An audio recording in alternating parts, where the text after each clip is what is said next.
What's up, guys? Welcome back to another episode of the Rock Your Brand podcast. And today we have some breaking news on the YouTube front just announced. And we're really excited about it because if you are considering starting a YouTube channel and you are wanting to monetize, make money from the channel in the past, well, it was a little bit harder.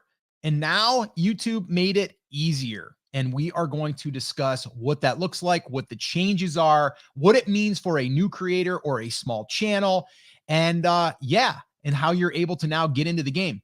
And we're just excited about YouTube in general because I think right now, since we've been focusing on it, we have added about a little over 37,000 subscribers in the last 7 or 8, 9 months. I forget what it was actually. 2 million views, and we are going all in on YouTube. And we've built a list without spending money on Facebook ads, which is pretty awesome. So that's what we're going to be talking about here today. I am fired up. Chris, I know that you're fired up. You've been in the weeds a little bit, looking at like all of the verbiage as far as like what YouTube actually announced, what they said, what it means, and how we can use this.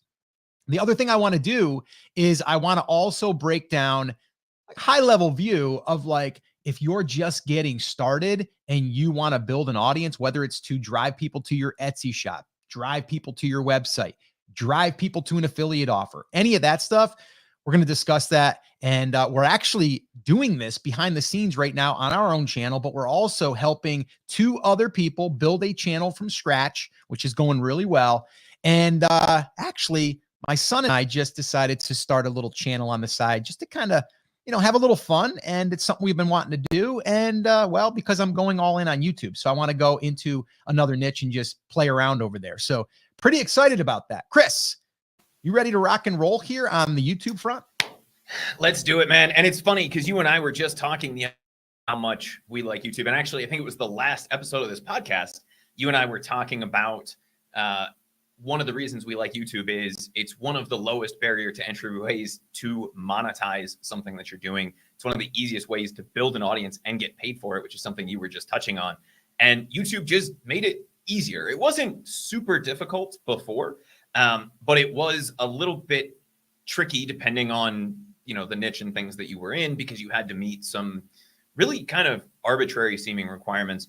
And they've layered a few of those into this as well, but overall it's a lot easier. And quite honestly, all of the different places that I've seen talking about this, and Scott, you and I were just talking about this before we went live, they have maybe 1 or 2 negative things to say that aren't really negative, but they kind of felt the need to include it in their thoughts on it. So we'll talk about that as well. But overall, I think this is a fantastic change to the policy. And if anybody has been considering this, if you are at all interested in doing something with YouTube, now is the time to do it. YouTube is famous for changing their monetization policies. They're famous for changing policies. Oh, yeah. Now would be the time to do it, because once you're in the program, you're basically in the program, right? So if they were to raise these back because they realized this was too low of a cut, you're in. They're not going to take you out just because they've changed the requirements. So I'm excited. I think this is a really big opportunity for a lot of people. And I think the changes they made make a lot of sense if you think about YouTube's end goal, which is to have as many people creating videos on their platform as possible. We've talked in the past about what's the different goals of different platforms. The goal of YouTube is to have as many people watching as many hours of YouTube content as possible. How do they incentivize that? Well, they incentivize that by paying their content creators, which isn't something a lot of other platforms do. Right. We've recently talked about Twitter, which, by the way, we're live on Twitter right now as well. If you guys are following us over there, they're not currently doing that. This is something they're talking about doing. YouTube is seeing increased competition from alt tech platforms, which in my mind are just tech platforms like Rumble. They're seeing a lot of bigger creators move from YouTube to Rumble, or adding in Rumble and other things like Odyssey as alternatives to only being on YouTube. So what YouTube is trying to do is capture as many creators as possible. And if you've been considering this, like I said a minute ago, now is the time to really take this seriously. Yeah, we'll also talk about like YouTube Shorts, something that I think needs to be addressed, because a lot of times people are thinking like, well, I'm just going to create a shorts channel. Well, you can, but we want to talk about that, what our plan is, what our strategy is right now. And we'll kind of just give you a little bit of the play-by-play there. If you are right now here with us live or even on the replay on YouTube, not necessarily the podcast because you're listening to this after the fact on audio, which we love you guys. Thank you for listening. But if you guys are on YouTube right now watching this on a replay or just here live, let us know right now if you are currently building a YouTube channel, or if not, let us know if you are going to be, because we would just like to know where everyone's at. That would be amazing. Now, I will say this too, Chris. I wanted to mention this because if people aren't on the email list of ours, or if they maybe missed one of these in the past, because we haven't really talked about it because we just decided to do this, but we are actually doing somewhat of an unofficial workshop where you and I are just going to be going over our strategy that we're using right now that is working very well. And we're learning right now so much, and we're trying and we're testing and all of these things. And like I had said earlier, if you were here on the beginning of this or you listened from the beginning, I actually sat down with a buddy of mine who wanted to start a YouTube channel, and I walked him through what I would do. And now I'm kind of coaching him. And we're actually going to be sharing that on what we're calling a little unofficial workshop, a little bit of a being a fly on the wall, as Chris and I are going to discuss our strategy, pull up our analytics and our own brand creators YouTube channel. We'll show you some of the behind the scenes with my friend's channel that I'm helping. And then there's another guy that I'm helping, which I just did a 2-hour coaching call with him. And we're going to share that as well inside of what we're calling the YouTube Audience Builder Workshop. Now, just to be clear, we're not saying we're experts. We're not saying that we're turning this into a class or a course or anything like that. It's going to be very loose, but we are going to be sharing what we're learning, what we've learned, and what we've really learned over the years since I started back in, what was it, Chris? Did we say it was 2009 or 2012? 2009. Yeah.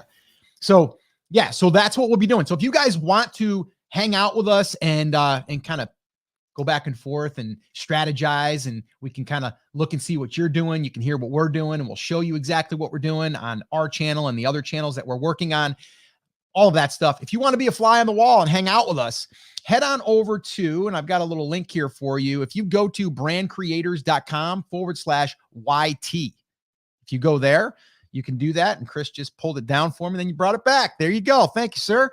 All right. So with that being said, if you want to hang out with us, we are doing that. It's very affordable because, again, it's this unofficial where we're just kind of hanging out, and we are going to be strategizing for a couple of hours, and we'll walk you through what we're doing, and we'll answer any questions in that private workshop class. All right. Or not even a class, a call. It's a private call where we're hanging out with a bunch of people that want to build YouTube channels. So if you want to join us, head on over to brandcreators.com/YT. All right, Chris, why don't you go over what the old requirements were to turn on monetization? And when we're talking about monetization, guys, we're talking about YouTube ads. So when you are having, or when you're posting a video and you see an ad that pops up, and you might even skip it, right? Or you might watch it, or it might just display, or maybe you can't skip it because it's one that you have to watch all the way through. It might be 15 seconds, 30 seconds.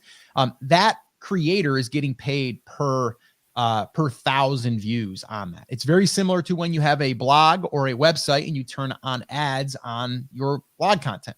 Very similar. And once you get this happening, it's pretty crazy, because now you're just creating content for free, by the way, and you're getting views and you're getting paid by YouTube. And it used to be a little bit harder to get to that threshold, but now they've actually lowered the threshold. So Chris, why don't you dive into what it was, what it is now, and then we can talk about a strategy to get there as quick as possible.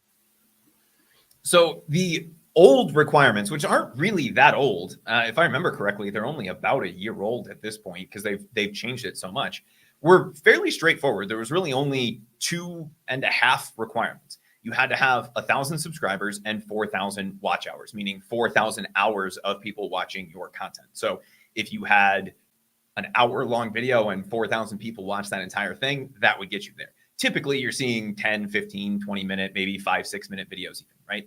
But that all adds up very, very quickly to get you to that watch hours mark. The other thing that you could use in replacement of the 4,000 watch hours was 10 million shorts views. And YouTube uses a funny little thing that they call valid shorts views, Scott, which I don't know if you've ever seen this. I had to actually look it up. Basically, it just means it's a public video and it's not just you sitting there watching it, which would lead me to believe that they were counting like watch hours on private videos or something on the other side if they have to specify that for shorts. But that was the old set of requirements. And what they found and what I've seen with some of the channels that we are working with is they'd hit the subscription revenue or the subscription level or the watch hours level and not the subscription one. They'd hit the subscription one and not the watch hours one. And so they'd be in a weird purgatory where they'd have 50,000 watch hours and be more than capable of monetizing on that, but they'd have 999 subscribers and be stuck there for a while because not as many people subscribe on YouTube as they used to. YouTube doesn't use that as a real metric for anything other than as a scorekeeping metric, right? You and I have talked about that in the past. The new requirements as of yesterday, if you are in the US, UK, Canada, Taiwan, or South Korea, which is where they're rolling this out initially, which I'm assuming they're just doing that in their biggest markets, they've cut that subscription requirement in half. So instead of 1,000, you now only need 500. They cut the watch hours from 4,000 to 3,000, but they added a little caveat to that that's within a year. So you can't just post a video and then have that rank those 4,000 watch hours over the next 6 years and then come back and monetize that. It makes sense. The other thing that they are requiring now, and I said, they're very easy to meet, but there are some people that are all up in arms about it, is that you have to have 3 uploads in 90 days. So basically 1 video a month until you are monetized. Essentially what they're doing, Scott, and I want to get your opinion on this, but in my mind, what they're doing here is they're looking to monetize new but active channels versus channels where somebody uploads 1 video, they wait till they get those subscribers, then they apply for monetization. What they're really looking for is activity, because they know if they want to keep people on the platform, the channels that they're going to follow need to have continuous uploads. Older channels don't get as many views because they're not bringing in new people. They already have all of their lines in the water. And so if they're making this change, to me, it makes sense, because what they're really looking for is active channels, activity, something that will bring them a long-term return for the investment they are making in you as the creator by sharing the ad revenue with you, right? The other way to get around that, so instead of the 3,000 watch hours, you can also have 3 million valid. There's that requirement again, right? Basically Publix short views that are in the shorts feed or that little shorts bar within 90 days. So it's a little bit harder to get monetized on the shorts side of things. And it's a lot easier to get monetized on the medium long form content side of things. The other thing that they announced in this blog post that Google put out was 2 things that I haven't seen a lot of other people talking about, Scott. And if you guys go listen to or watch last week's episode of this podcast, we talked about one of the other monetization models that we really like is affiliate marketing. And Scott, are you aware of the shopping feature that YouTube has? Yes, I have. I've seen it. I haven't used it, but yes. And so they've now dropped the requirement for that to 20,000 subscribers. So before, to be able to use their built-in, essentially affiliate marketing platform is all that it is. Yeah. You had to have substantially more subscribers than that. They've now opened that up tremendously to people with 20,000 subs. Now, can you include affiliate revenue otherwise? Yes, links in the description, right? You see that all of the time. The only thing that shopping gives you is it gives you like a really nice clickable button with an image of the product and some of those kinds of things. So that is something they opened up as well. And the other thing that's kind of flown under the radar here, Scott, and it doesn't really apply to most people, but it could be important depending on the type of content that you are creating, is they made some changes to their profanity policy. So previously, you couldn't swear within the first 30 seconds of the video. If you had any music with profanity in it, your video would be demonetized.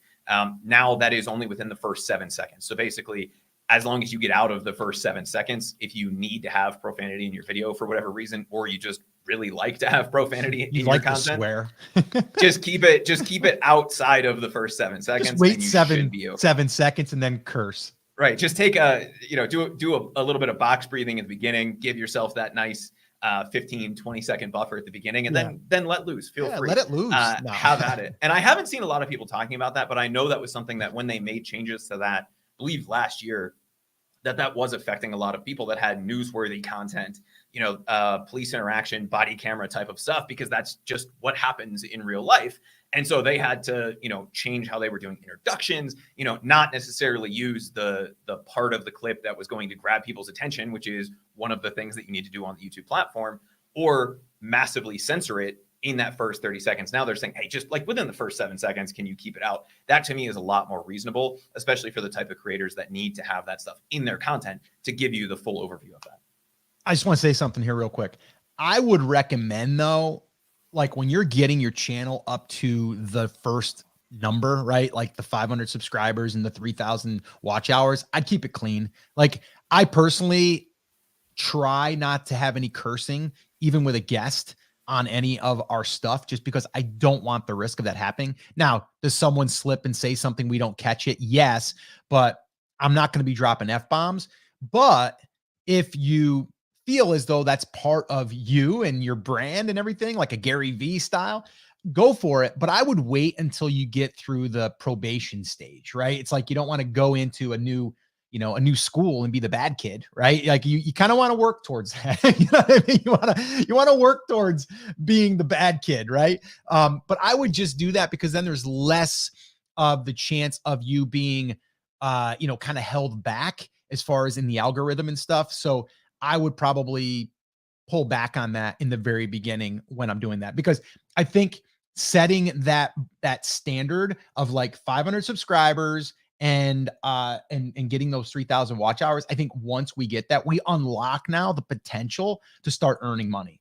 And I'm really excited about it, because when we were going into this new, YouTube audience builder little private workshop that we're going to be doing, kind of sharing what we're doing and stuff, and now we really feel like we understand what it takes to start to grow a channel and build it out. We're still learning though, by the way. Like I said, we're not experts at all. We're not saying that. We're not going to become a YouTube expert, but we are doing some things that are working because we're learning and we're testing and stuff.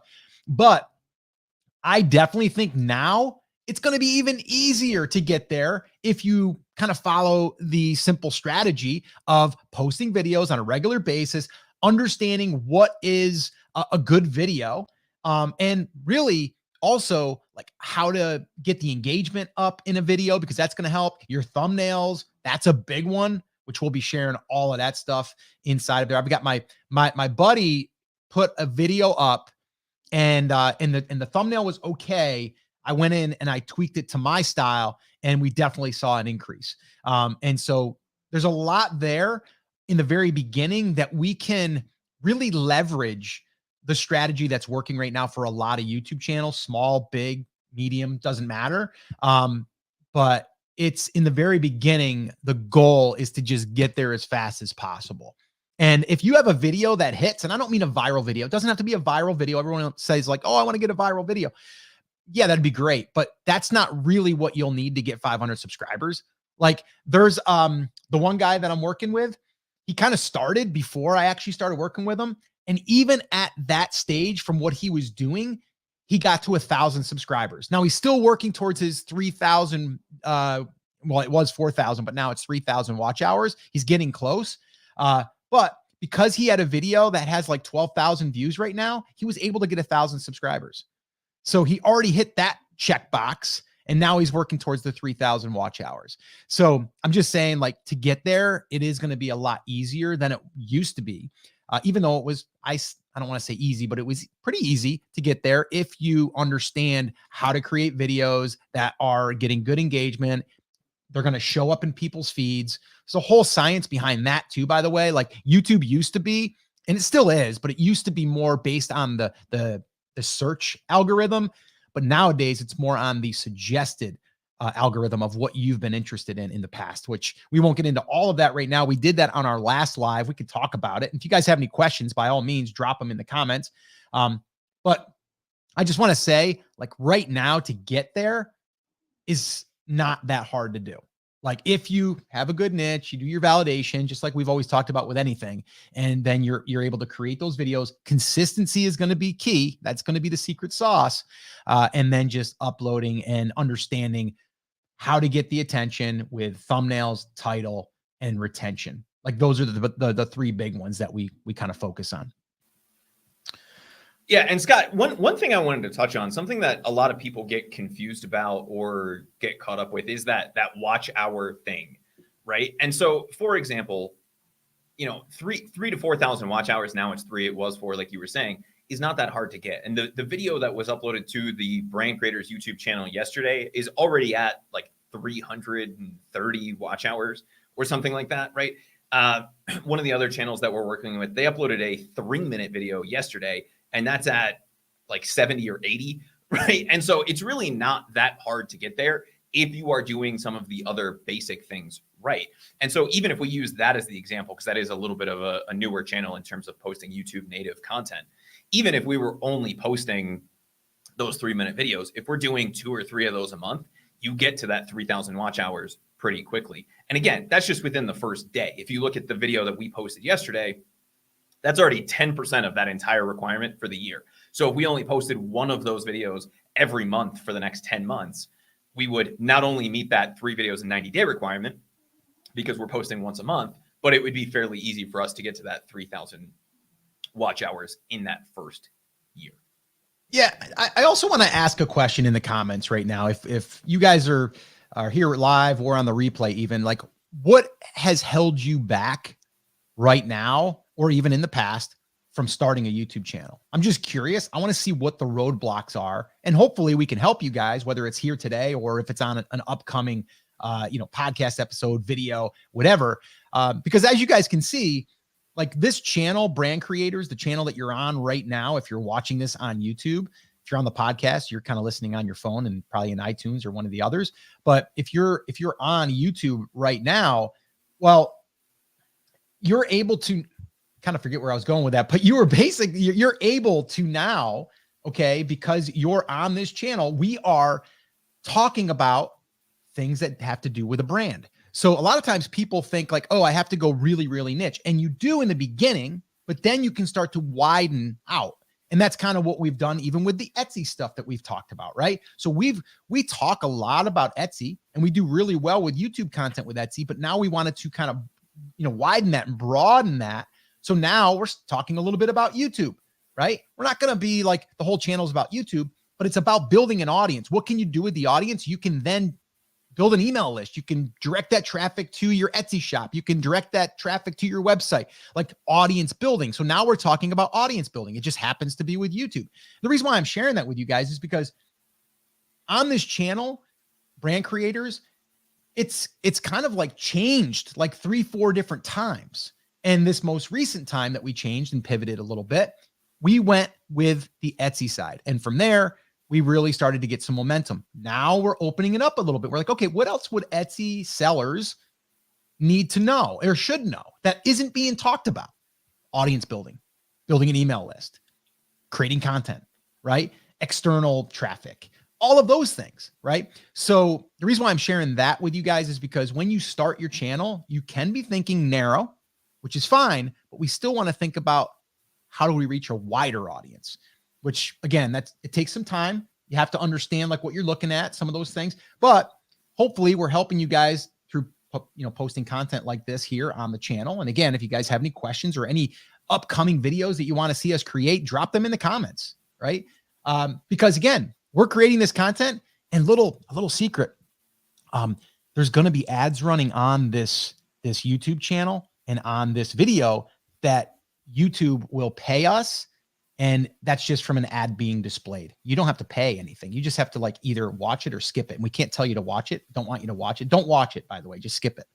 All right. So I just want to say, like, we're able to show up here and we're free to be posting content and being as helpful as possible. And that's what you have to think to yourself. Like, how can I show up and be as helpful as possible? And then I can still monetize through ads. I can also do affiliate offers, which we have affiliate offers. If you go in the description of our videos, you'll see those. We also have trainings that we offer on our website. We have a website too, by the way. We have an email list also, by the way. So there's all those other things that start to come into the mix.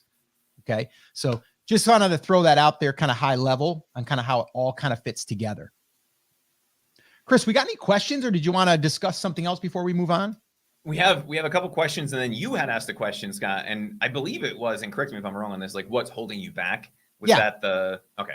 So the first question that we had was, I had an old account. I didn't meet the requirements when they actually set out requirements.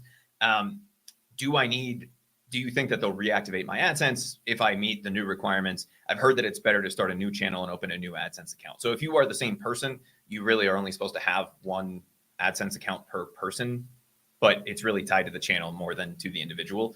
As long as you meet the requirements and you were only demonetized because when they instituted the requirements, you didn't meet them, you shouldn't have a problem if you meet the new set of requirements. If they come back to you and they still decline, then you can go and open up a new channel. But I would keep posting on the channel that you had that was monetized previously. And if the only reason that they demonetized you was that you didn't meet the requirements, then it shouldn't be a problem. If they demonetize you for another reason, like your Gary V style dropping F-bombs every 10 seconds, then that's a different conversation. Most of the people who say to open a new channel and a new account and all of those kinds of things are dealing more with the second type of monetization loss, right? They had their, they broke a rule inside of the partner program and they're no longer being monetized. So if you were removed because you didn't meet the requirements, once you meet the new requirements, just apply.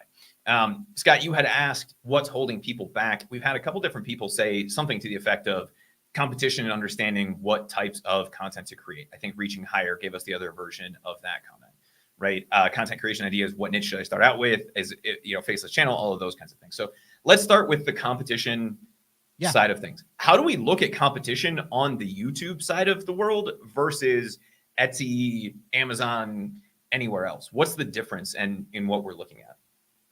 Well, okay. So what's different on like Etsy, Amazon, name the platform, eBay, doesn't matter, right?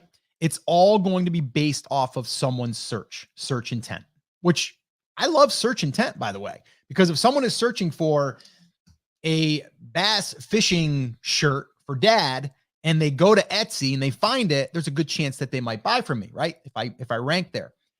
And the difference with what we're talking about here on YouTube now versus what it used to be is now it's really leveling the playing field, because if I create content, okay, and now I'm going to do my research to see what content has done well. I'm going to also look at someone's channel that might have low subscribers, but they have some videos that are recently uploaded, and you'll kind of look at what we call the baseline, like how many views that they normally get, and then they might have a video that kind of took off, and then you kind of look at that stuff, and then that's where you can get some inspiration and ideas. But the cool thing is YouTube doesn't discriminate because you're a channel that only has 1,000 subscribers and someone else has 1 million subscribers.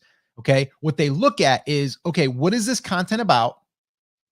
What is the click-through rate when they start to sample audiences? So now the way that it works, from what I understand, okay, is you create a video, and then because you've titled it a certain way, okay, and it's not titled like how to, I mean, you can do those, but it doesn't have to be, like it could be something along the lines of, I tried this new, this new spinner bait and I caught a 5-pound bass. Or I tried this rubber, this new rubber worm from Walmart and caught a 9-pound bass, right? And then that's it, right? It's not how to catch a bass. And so now they're going to sample that, because the AI, yes, I said AI, everyone's talking about AI, but they've been using AI before AI was a thing, is where it's taking that video, it's transcribing it in a sense of like, it's identifying what it's about by what you say. So that's why when you first talk in a video, it's actually picking that up. And that is also telling the algorithm and the AI what the video is about. And then what it's going to do, it's going to take those pieces and it's going to go, oh, this is about fishing. This is about bass fishing. This is about rubber worms, like whatever, right? And it's going to sample other audiences from the data that they got from other YouTube videos that have done well. And it's going to start to not open it up to everyone. It's going to sample it. Okay. And then what it's going to do is it's going to look at, how did it do for click-through rate? So like when your thumbnail came up and someone sees it, so they're going to say an impression, and then they're going to say clicks. That's your click-through rate. And it's going to look at that and go, oh, this did pretty good. Let's open it up to a wider part of that audience. How does it do now? Did pretty good still. Let's open it up a little bit more. So there's no limit to how big you can go because you're a small channel. So to me, that's the beauty of it. It's not the same on Etsy or eBay or Amazon, because that is someone searching for a certain product. Here, we're not looking for a certain product. We're just being entertained in a sense from what we looked at in the past. So every time that you click on something on YouTube, it remembers your history, and then it will start to take content and bring it into your feed. Okay. And that's the difference. That's a big difference in my eyes. Did I explain that well, Chris? You did. And I think the biggest difference, and this may be a little bit controversial, Scott, but I want to get your feedback on this as well. Typically, when we talk about competition, we're talking about the 10 by 10 by 1 rule for Amazon or for Etsy, right? We don't want to be in the most competitive space because there's limited opportunity. If you're looking at something, and we can even lump Google search results into this if we're talking about the blog world, right? If we are going to write a piece of content for our website and we look at the search results and it's all New York Times, USA Today, name your favorite news outlet, whatever, right? Those are all of the people who are ranking for that keyword. Well, we're probably never going to get our little rinky-dink website to outrank those people. There's a limited opportunity. Same thing on Amazon or Etsy, right? The reason somebody's using that search engine on Amazon, that search engine on Etsy, is because they want to buy something. They're not going to buy 3 different bass fishing t-shirts off of the same search, right? On Google, the job of Google is to take them to the answer to their question. If that piece of content does a good job answering their question, they leave Google and they don't need to come back until they have another question. The job of YouTube is to keep you on the YouTube platform. And so competition on something like YouTube is not a downside. And to me, there would be no upper limit of what I would consider to be too much competition, or a channel that gets too many views or has too many subscribers to be able to compete against. Why? Because the more people I see doing well in a space, the more opportunity my video has to be discovered by the audiences of the other channels, because of exactly what you were just talking about, Scott.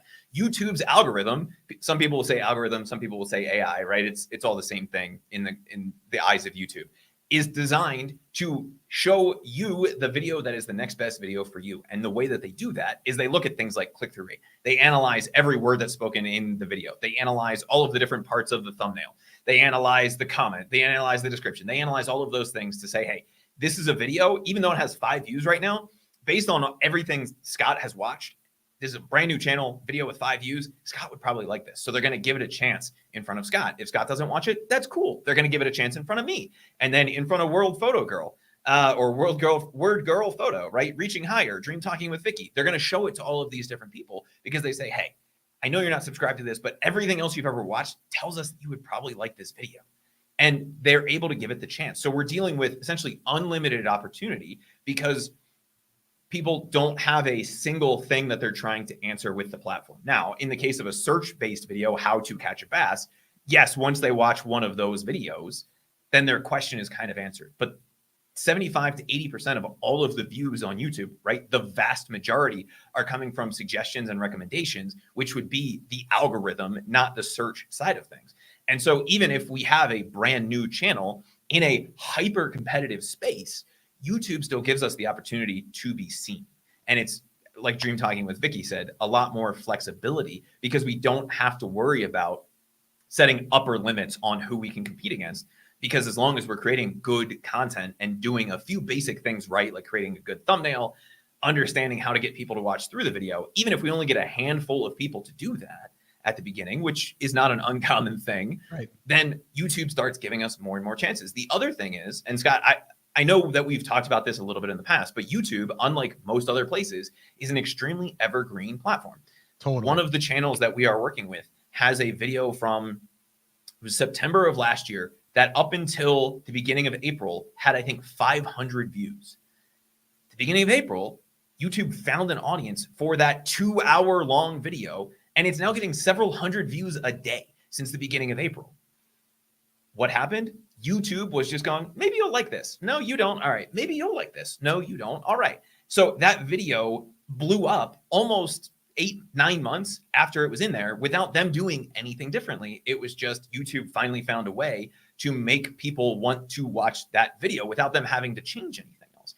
And so even if you have a video that comes out as an utter belly flop of a video, down the road, YouTube is still trying to put that in front of people. That is very different from something like Google or Etsy, right? If your description on Etsy does not convince people to buy your product, The only way for Etsy to rank you any differently than they are ranking you right now is to change the description and increase the number of sales. Etsy's not constantly trying to find the one person who's going to buy your product. They're trying to find the one product that that person is going to buy. YouTube is the opposite way because they're dealing with trying to keep as many people on the platform for as long as possible. They're going to keep putting your stuff in front of people as many times as they need to try to find a way to get people to watch that video. Yeah, no, I mean, that's perfect. I mean, that's the thing that's so exciting about all of this. And guys, I've been on YouTube. Chris and I we just figured out that it was like 2009, right? And it was way different back then. I mean, it was all search. And I would say even up to the last 3 years, 4 years, it's been still primarily search. You think about this for a second for yourself. How did you use YouTube? Okay. How did you use it even 4 or 5 years ago? How to fix a flat tire. Like, I just looked up something actually recently. It was like, air conditioning problem QX80, because I have an Infinity QX80. So I was looking that up, right? But that's the only thing that I did this last year for looking something up. What am I doing now? I'm opening up the YouTube app when I'm waiting for my wife when she's in the market, and I'm like, oh yeah, okay, that's a good one, because it's all now pertained to my entertainment or to what I am into, right? And so I'm not looking up things. It's suggesting things because I have shown interest in it. To me, that right there is so exciting. So exciting, because you could be one video away from blowing up your channel, right? And the cool thing is like, even if that, like Chris said, doesn't take off from day one, that's okay, because it's still there and could get suggested later. Or as you have another video that takes off, it'll lift all the other videos. That's why it's important also to get a little catalog of videos. If you guys want to see something too, and this here is something, if you guys want to watch later, just go to one of my, go to my most recent video maybe, or maybe the one before that, because I've been doing it now for probably the last month. If you watch the way that I end my video, it's different than how I used to end my video. And it's made it so much more, I guess, powerful for getting people to stay on it on YouTube, but also to stay within my content.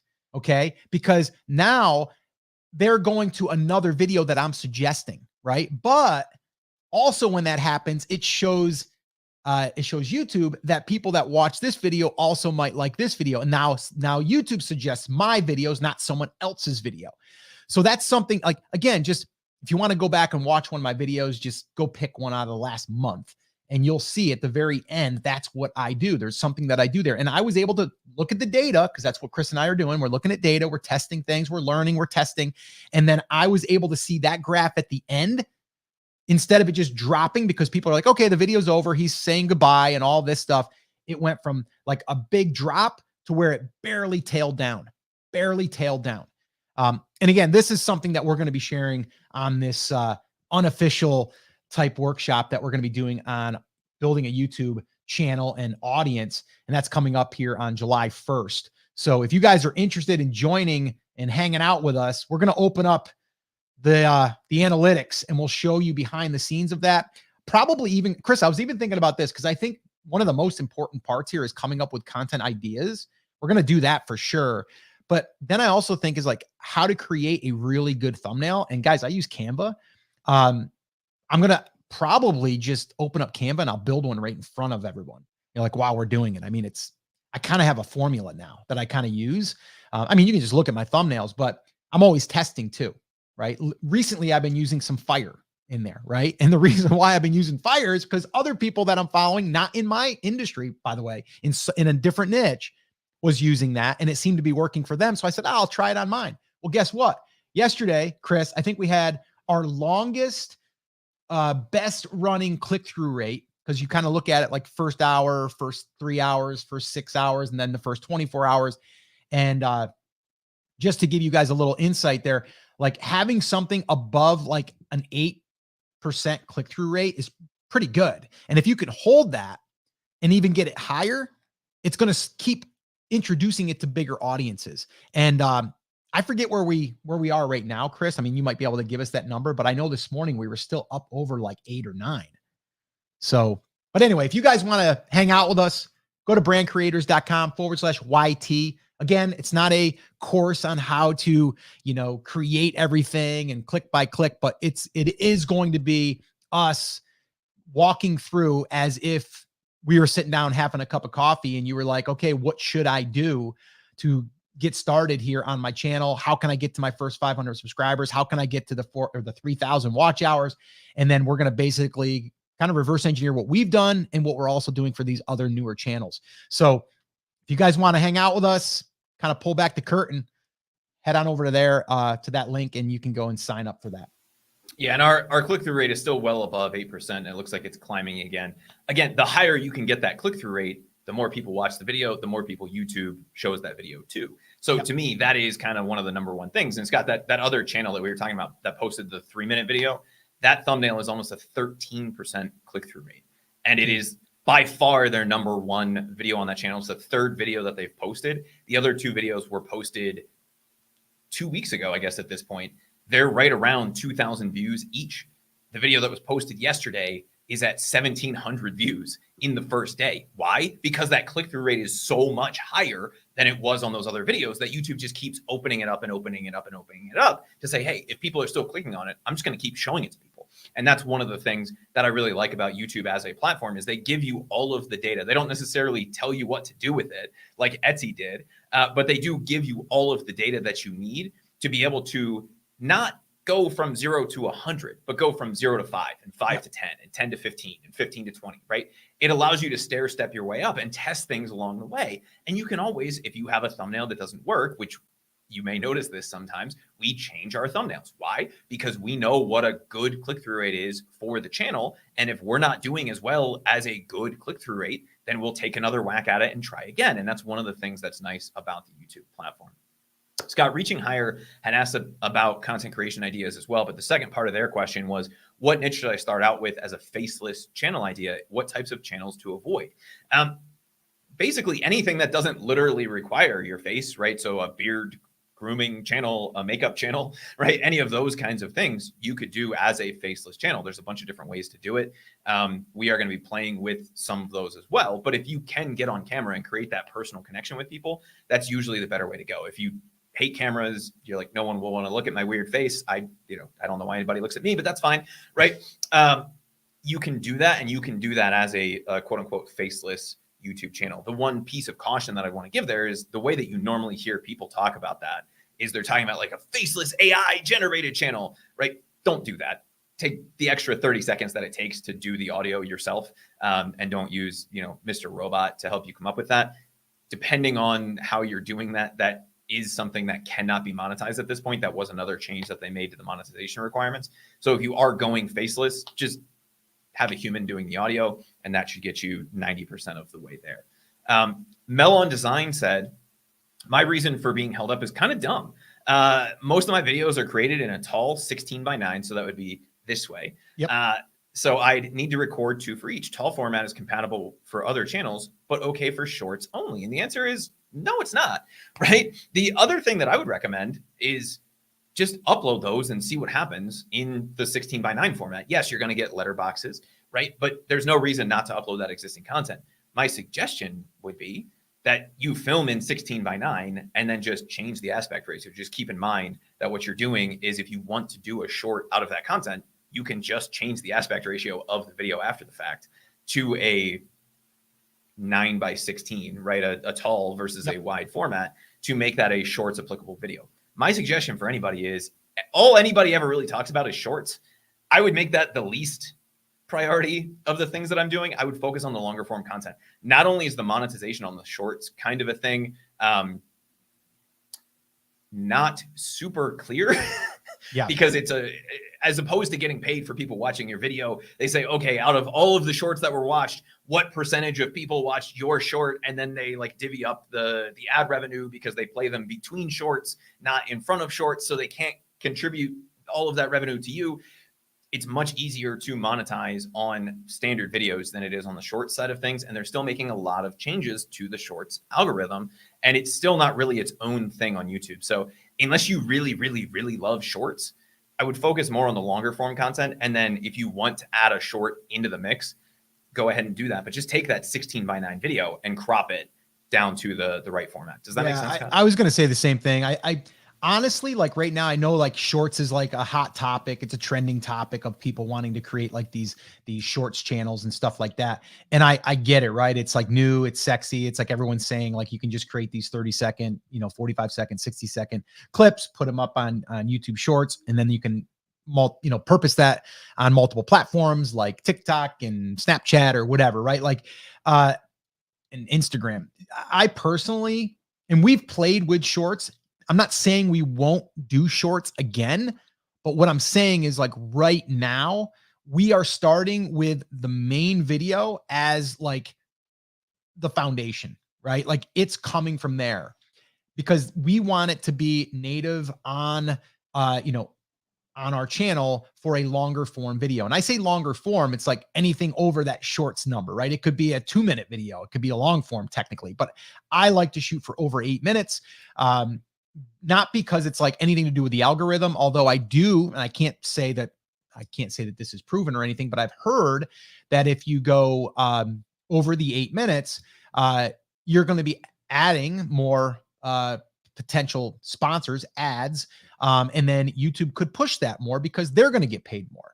So we don't know, but I do know that if you have a video that's 8 minutes or less, you can't put a mid-roll ad in. If you can't put a mid-roll, that means that you can't actually make more money from that particular piece of content. Yeah, and that is something within their monetization policies that they state fairly clearly, which is if it's under 8 minutes, it will only ever have that pre-roll ad, which is skippable. It gives you lower monetization capability. So if you're over that 8-minute mark, that can go a long way to increasing the amount of money you make per view. Again, if it's a 7-minute video, don't stretch it to 8 just to get the mid-roll in there. Make the video as long as the video needs to be. And you'll see some of the stuff on our channel. I think, Scott, the one we put up yesterday was just under 12 minutes. We've done some at 6. We've done some at 15. We've done some at 30. And we're doing this going on 47 minutes now, right? This is a live. So it's going to be a little bit of a longer video. Make the video as long as you need to be. Just keep that 8-minute number in the back of your head, right? If you're at 7 minutes and 58 seconds, what can you do to get over that 8-minute mark versus at the 7-minute mark saying, oh, I need to add a minute's worth of content to this, but I've already totally covered the topic. Don't worry about that. Just kind of keep that in the back of your mind. Yeah, for sure. And, I just kind of want to go back to the shorts thing real quick. Cause I know like people are looking at that, like, something that they're hearing people that are blowing it up, and you hear people with like these millions of views, but those millions of views don't pay a lot of money right now. And the audience that you are attracting are people that like short form content. So are they really the people that you want subscribed to your channel? Are those the people that you want looking at your content? Because you're not going to make as much on those shorts. And I'm not saying like it's just about the money, but if you're putting in the time and effort, why not start with the hub piece of content in a sense, right? And the spokes could be the shorts that you just take clips from the long form and make that and turn that into a short or a feed, or I'm sorry, a short that goes into the shorts feed. And then from there, you're able to kind of double dip. But starting with that core piece, I think is critical. And that's going to go longer for you, because as far as like longer term, because also it's an evergreen piece of content that you're going to be able to potentially utilize later. So that's kind of where our thoughts are right now. We're not big on shorts right now. We've tested them. We've tried them. If you go to our channel, you'll see them. And there's actually a channel that we just started behind the scenes. We're going to be sharing this here on our upcoming little unofficial workshop that we're going to be doing. But we did put some shorts up. And the reason why is because while we were waiting for the main video to get edited, my son decided to, who's, 25-year-old guy who is on TikTok at times and on Instagram. So he's like, I'm just going to go ahead and knock these out to get something on there to kind of grease the wheels a little bit. And that's what he did. We actually had one that got like 1,400 views, like almost right out of the gate. Another one might've got like 500 views. And I think we've got like 3 subscribers, right? So the long form is going to perform better. But while you're waiting, if you wanted to clip a couple and put them up there, you can. There's no rules here really that you can and can't do. It's more about bandwidth. What can you where is your time best spent? Word Girl Photo Edits said, I've always made my videos as short as possible because I feel that's what viewers wanted. I am super impatient and hate drawn out answers, so I assume everyone thinks like me. So you've been hanging out with us for 49 minutes now, right? So obviously not everybody wants short form content, including yourself. And I think you have it half right and half wrong, right? In that you shouldn't make the video longer just to make the video longer. But if you are, let's use the question, because that's kind of what you're talking about, as an example here. And this is something, if you've heard Scott and I talking about content creation for websites, and you've heard us talking about answer posts, right? If we just wrote a blog post about can a Munsterlander eat peanut butter, right? You could just say yes or no, and that would technically be the answer to that question. But it's also kind of rude, right? If you're in a pet store and you say, "Hey, can my large Munsterlander eat peanut butter?" and the guy behind the counter goes no, and you go, "Can he have peanuts? Or how much peanut butter can I give him?" And they just walk away. That's kind of a weird way to stop that conversation. And so what you should be thinking about when you're thinking more about like answering questions is, what does the rest of that conversation look like? Is there something else that somebody would need to know before they've truly answered that question? Because the initial question that they're asking isn't all of the questions that they have. We're not a huge fan of the answer-based content, like search algorithm stuff on the YouTube side of things, because again, it's only 20% of the traffic that you're getting. There is a place for it in your content mix. But what you have to think about is the video as long as it needs to be? Does it fully answer that question? And if we're thinking about something like, top 5 Etsy shops that are making $1,000 a month and, posting no new products or something like that, we do want to fully cover all 5 of those. So we could just say it's this shop, this shop, this shop, this shop, and this shop. Have a nice day. But that doesn't necessarily help people fully understand why they're working, how they're working, doing all of those kinds of things. So my suggestion would be to make the video as long as it needs to be. You don't have to say, okay, well, I just want to give them the bare minimum level of information. What you do have to do is be interesting and fully answer the topic, or fully complete the train of thought that they're coming into the video looking for the answer for. It's more about keeping the attention. And yes, if you're boring and drawing it out for absolutely no reason, people are going to leave. But if you're giving them a reason to stay by going a little bit more in depth, by answering the question more completely, by doing any of those kinds of things, then it's very, very easy to get a video that you could make in 3 minutes to be a 10 or 12 minute video. And yes, you are going to have some drop off. You're always going to have some drop off. But if you're getting more and more people to hang out with you longer and longer because you are going more in depth, then that's going to reward you in the YouTube algorithm. It's also going to reward you on the monetization side of things. Yeah, I want to answer Dave Townsend's question here. And that was asked by someone else too. So let me go ahead and put that up here. And then I'm going to also address Word Girl photo edits on her last thing about being impatient and her not liking certain things. I wanted to address that because I actually talked to Adam, who is someone that we're helping work on his channel. And we had a great conversation, actually a 2-hour coaching call, which is going to be shared inside of that unofficial YouTube audience builder workshop that we're doing. But how will changing your name affect your channel? It won't.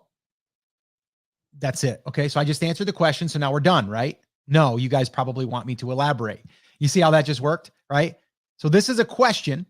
Chris just said a question just came in, right? So if I was to answer this on a video and the title of the video was like, will changing your channel name affect, or will changing your YouTube channel name affect your results, right? Like that would be the question. And then I could come on and go, no, it wouldn't. And that's it. I left it there. It wouldn't be really good. But here's what I would say. I would say that no, it really doesn't matter the name. Although when someone does see your channel, they probably want it to be related to whatever they're interested in. Now, that doesn't mean that they're going to bail and they're not going to watch it. It just gives your brand, I guess, congruency, because now we're looking at, oh, okay, these guys talk about whatever, knitting, not you guys, but maybe she does. Nothing wrong with knitting if you're a guy, I guess. But if you had a channel about knitting and you were either something knitting or maybe it was like something in crafts or something like that, right? It just makes more sense because you're on it. Then you go to the channel and then you see that this is what this channel is about. I don't believe that the name itself, now you could argue and say, well, the description could probably help you as far as ranking your channel, but not the video.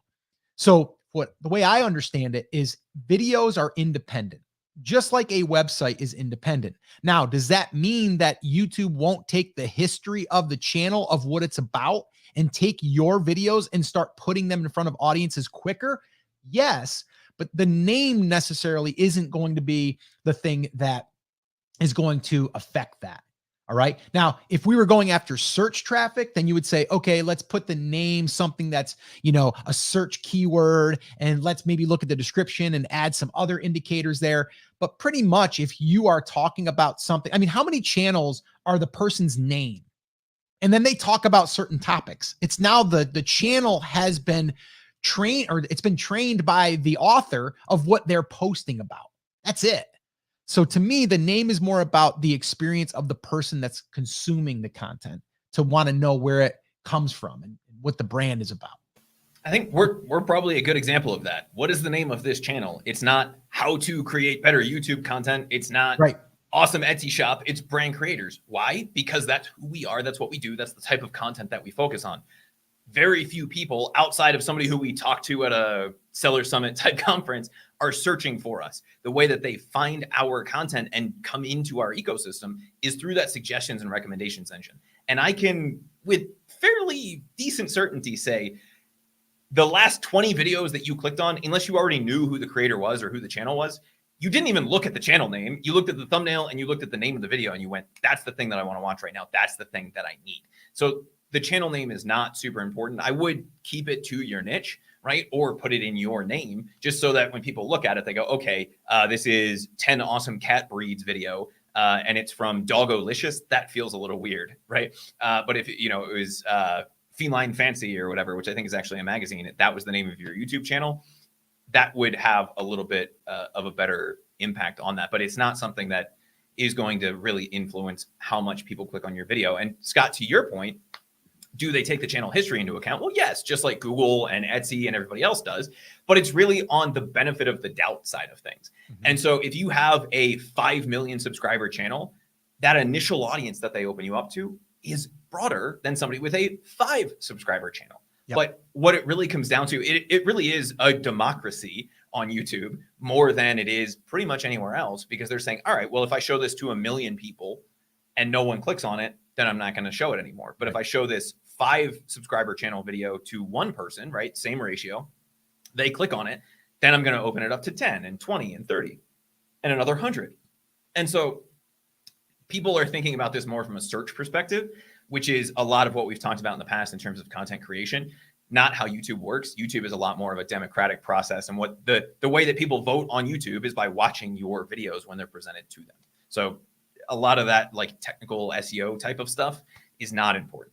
Perfect example of this, guys, by the way, and I'm not going to share the channel because we're kind of just starting it, and I don't want to inflate the numbers or have other people go over and look at it. I want it to be organic. We are going to share it on the upcoming unofficial YouTube audience builder workshop. But my son and I just created a channel kind of as a test, but also as something that we're interested in. And we named the channel of what we want it to represent, right? We didn't look at it like, oh, we have to put these words in it because of this. What was a cool name that we wanted it to represent the topic that we're going to be talking about? So that's kind of how we look at it. It doesn't have to be keyword specific, I guess is what I'm saying, because we're not using that like back in the old days where you would get a web domain that was like howtolosebellyfat.com, right? Because you wanted to rank for how to lose bellyfat.com or how to lose belly fat, right? That's the old school way of doing it. We don't need to do that, right? So yeah, I wouldn't worry about that. All right, couple more here. This one here. Okay, you got it there. Good. I'm super impatient and hate drawn out answers, so I assume everyone thinks like me. Don't think that way. I literally had this conversation with my buddy Adam, who, like I said, I was on with him for 2 hours, and we went over some really great stuff on his channel. And he was under the impression, again, thinking, I don't like email, so why would I use email? Right? We were talking about that because we were talking about like, once you start building your channel, you're going to want to start collecting emails. And he's like, and I'm also thinking along the lines of like, why would I create a video of one that I personally wouldn't want to watch all the way through? because you're not your audience 100%, right?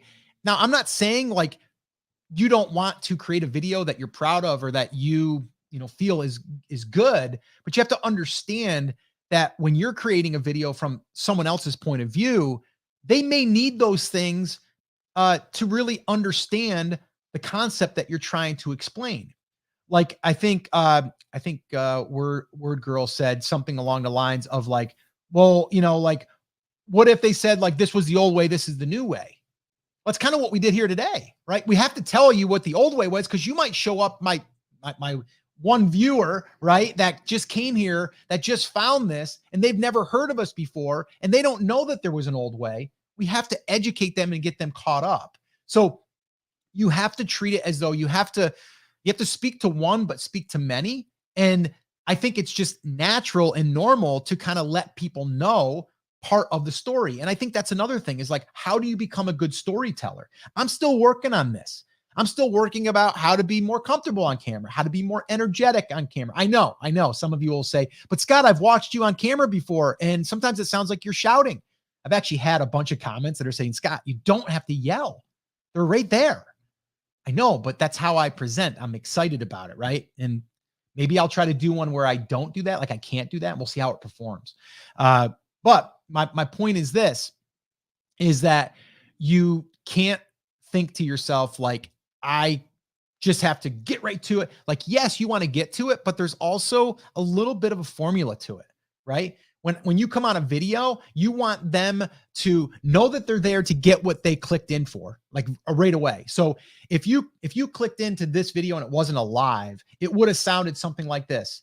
In this video, I'm going to share with you some breaking news that YouTube just announced that's going to change the game for new and small channels. Stick around. That's what we're going to cover in this video. Like that's the intro. I just hooked you, right? And then you're like, good, that's what I clicked in for.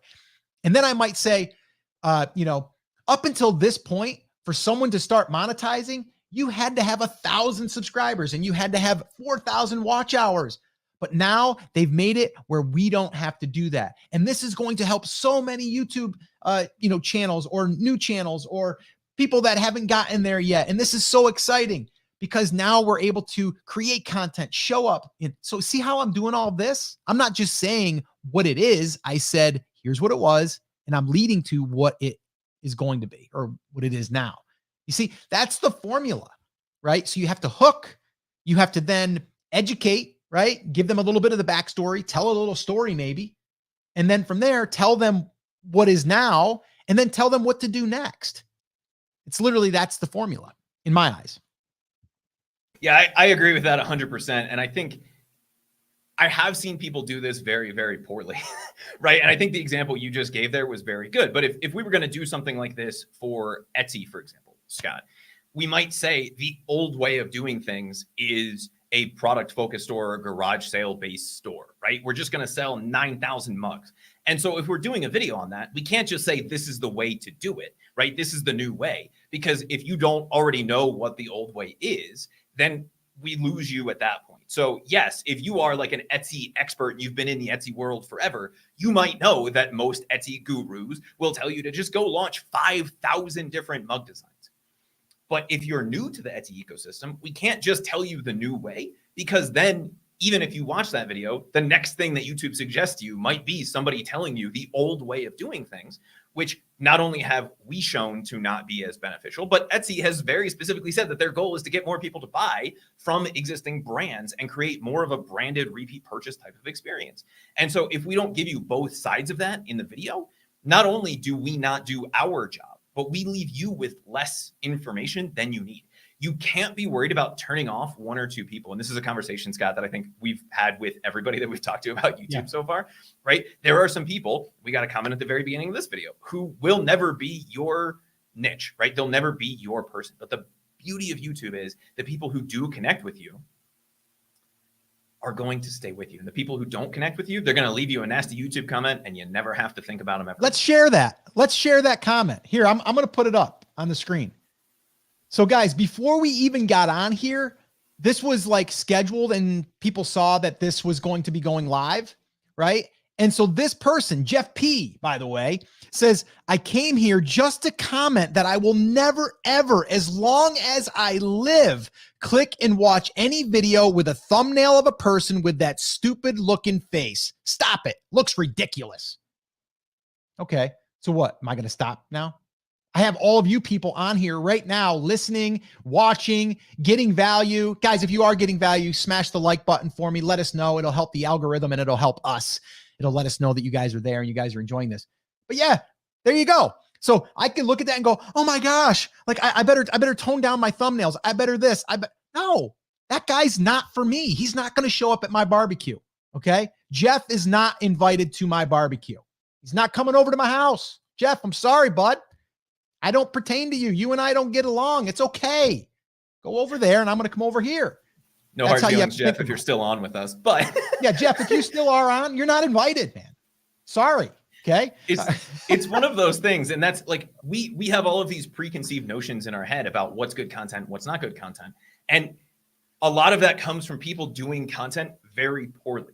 The nice thing about the YouTube platform is that we get all of the data to tell us what's working and what's not for Jeff P, but for the other 9,000 people that are potentially watching this video, right? And so, yes, Jeff P might come, leave a comment and leave, but Word Girl Photo is hanging out with us, Dream Talkie with Vicky, Dave Townsend, right? Everybody else that's commented and all of the other people who haven't commented on this video, right?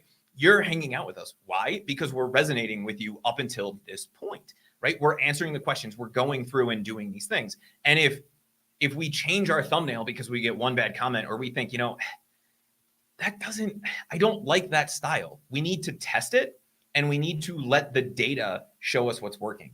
Now, is there an extreme that we could take that to that we would say, I don't feel comfortable with this? If Scott and I were watching a bunch of videos and the first 30 seconds were just Gary Vee dropping F-bombs all over the place, that's not our style of content. We're not going to do that just because it works. Do I occasionally let an F-bomb fly? Yeah. Do I do it in English and in Spanish? Yeah. Is it a lot more fun in English? Yes, because there's not a fun equivalent in Spanish to the F-bomb in English, right? There's definitely a place for it. But I'm not going to start my videos that way just because I see other people doing it. What I'm going to do is I'm going to let the data be my guide, and then I'm going to set my guidelines. If I'm not comfortable giving all of the context, then that's okay. And maybe I can carve out the niche. But we have to always think about, am I fully answering the question? Am I giving them all of the information that the average person would need? Not the expert in this space, because I'm not necessarily an expert in this space, not Jeff P, right?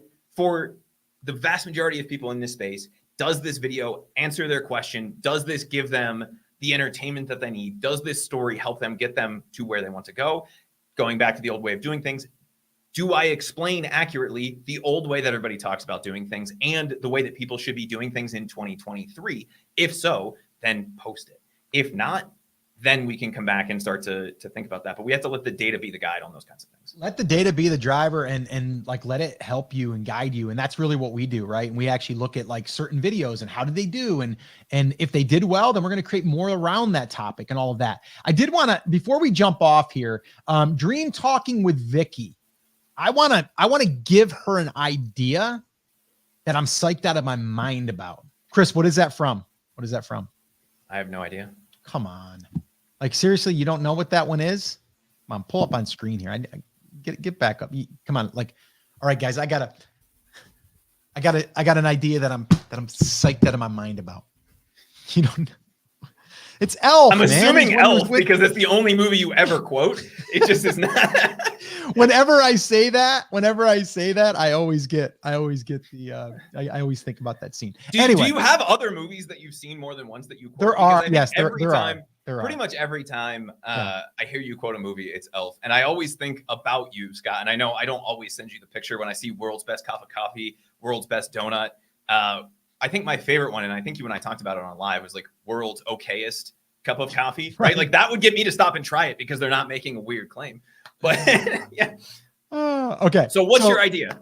Okay. So here's my idea for Dream Talking with Vicky.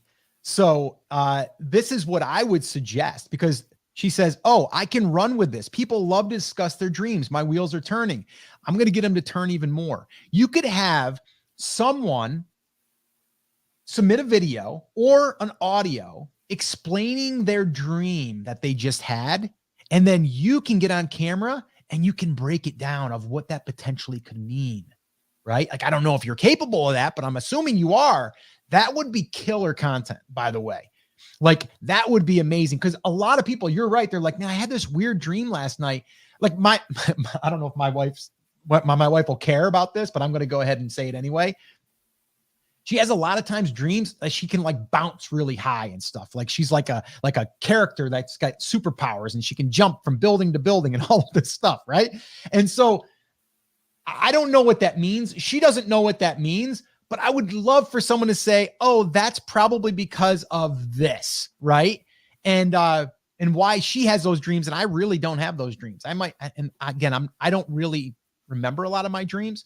I would want to know that too. Why don't I remember a lot of my dreams, but someone else can remember them in great detail? So that would be something that people that are into diagnosing their dreams, because they want to know if it's like a sign or something that they're feeling, or does that mean something about their future? It's almost like fortune telling, I guess, in a way, but not, you know what I mean? It's interesting. So I could see that being a great thing where you could have someone on camera submitting their videos, and then you could potentially get them to submit it. You could have them watch it back, but then you're going to also share it with other people. I think that would be a great like series.